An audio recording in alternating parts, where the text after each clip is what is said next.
Guys ನಾನು ಇವತ್ತು ನಮ್ಮಪ್ಪನ ಫೋನ್ ತಗೊಂಡು ಡಿಸ್ಪ್ಲೇ ಹೊಡೆದಾಗ್ಬಿಟ್ಟಿದ್ದೆ ನೋಡಿ.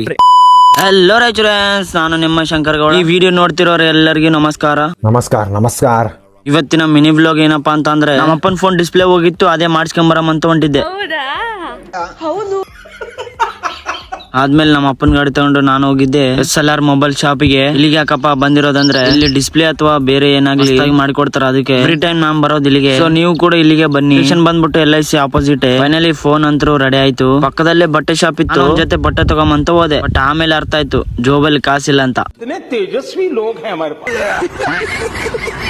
ಆದ್ಮೇಲೆ ಬಿಸಿಲು ಮಾತ್ರ ಬಾಳ ಇತ್ತು ಗುರು, ಅದಕ್ಕೆ ತಣ್ಣಗಿರೋ ಮಜ್ಜಿಗೆ ಕುಡ್ಕೊಂಡ್ಬಿಟ್ಟು. ಆದ್ಮೇಲೆ ನನ್ ಗಾಡಿಗೆ ಆಯಿಲ್ ಚೇಂಜ್ ಮಾಡ್ಸೋದಿತ್ತು, ಒಂದು ಹೊಸ ಆಯಿಲ್ ಡಬ್ಬ ತಗೊಂಡೆ. ನಂತರ ನಾನು ಹೋಗಿದ್ದೆ ಮೆಕ್ಯಾನಿಕ್ ಶಾಪ್ ತಕ. ನಿಮ್ ಗಾಡಿಗಳಿಗೂ ಏನಾದ್ರು ಆಗಿದ್ರೆ ಇಲ್ಲಿಗೆ ಬನ್ನಿ, ಮಸ್ತಾಗಿ ಮಾಡ್ಕೊಡ್ತಾರೆ. ಹೋಗಿದ ತಕ್ಷಣ ಗಾಡಿಗೆ ಎಲ್ಲ ಬಿಚ್ಚಿ ನೋಡ್ತಾ ಇದ್ದ ಅಣ್ಣ. ಸಣ್ಣ ಪುಟ್ಟ ರಿಪೇರಿ ಇತ್ತು ನನ್ ಗಾಡಿಗೆ, ಹಂಗೆ ಆಯಿಲ್ ಚೇಂಜ್ ಮಾಡ್ಸೋದು ಕೂಡ ಇತ್ತು. ಗಾಡಿ ರಿಪೇರಿ ಎಲ್ಲ ಮಾಡ್ಸ್ಕೊಂಡಿದ್ದಾದ್ಮೇಲೆ ಇಲ್ಲಿಗೆ ಬಂದ್ ನೋಡ್ತೀನಿ, ಒಂದ್